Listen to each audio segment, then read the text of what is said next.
मुझे कोई प्रिय नहीं है, इस विश्वास को भूलकर भी न छोड़ना। हे मुनि पुरारी शिवजी, जिस पर कृपा नहीं करते वह मेरी भक्ति नहीं पाता। हृदय में ऐसा निश्चय करके जाकर पृथ्वी पर विचरो। अब मेरी माया तुम्हारे निकट नहीं आवेगी। बहुत प्रकार से मुनि को समझा बुझाकर ढाढ़स देकर तब प्रभु अंतर्धान हो गए और नारद जी श्री रामचंद्र जी के गुणों का गान करते हुए सत्यलोक ब्रह्मलोक को चले।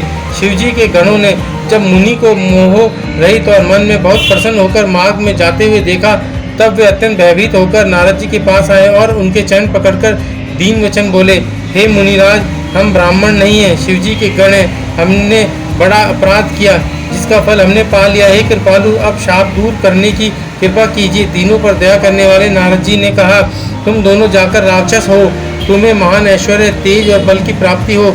तुम अपनी भुजाओं के बल से जब सारे विश्व को जीत लोगे, तब भगवान विष्णु मनुष्य का शरीर धारण करेंगे।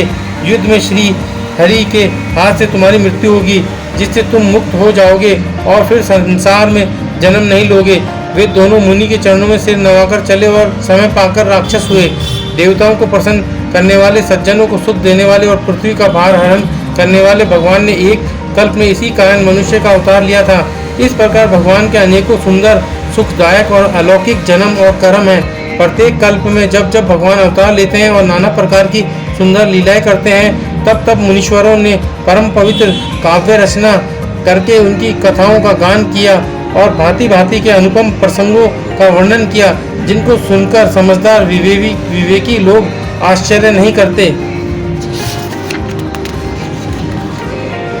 उनका कोई पार नहीं पा सकता और उनकी कथा भी अनंत है।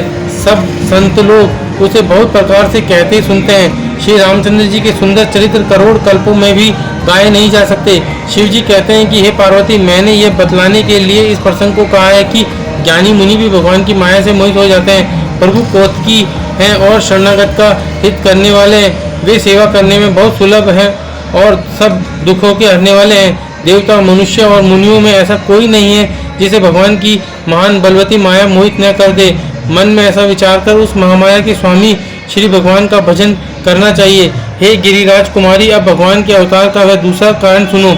मैं उसकी विचित्र कथा विस्तार करके कहता हूँ, जिस कारण से जन्म रहित, निर्गुण और रूप रहित अव्यक्त सच्चिदानंदन ब्रह्मा अयोध्यापुरी के राजा हुए। जिन प्रभु श्री रामचंद्र जी को तुमने भाई लक्ष्मण जी के साथ मुनियों का सा वेश धारण किए वन में फिरते देखा था, और हे भवानी, जिनके चरित्र देखकर सती के शरीर में तुम ऐसी बावली हो गई थी कि अब भी तुम्हारे उस बावलेपन की छाया नहीं मिटती, उन्हीं के भ्रम रूपी रोग के हरण करने वाले चरित्र सुनो। उस अवतार में भगवान ने जो जो लीला की वह सब मैं अपनी बुद्धि के अनुसार तुम्हें कहूँगा। याज्ञवल्क्य जी ने कहा, हे भरद्वाज, शंकर जी के वचन सुनकर पार्वती जी सोचाकर प्रेम सहित मुस्कुराई। फिर वृषकेतु शिवजी जिस कारण से भगवान का वह अवतार हुआ था उसका वर्णन करने लगे।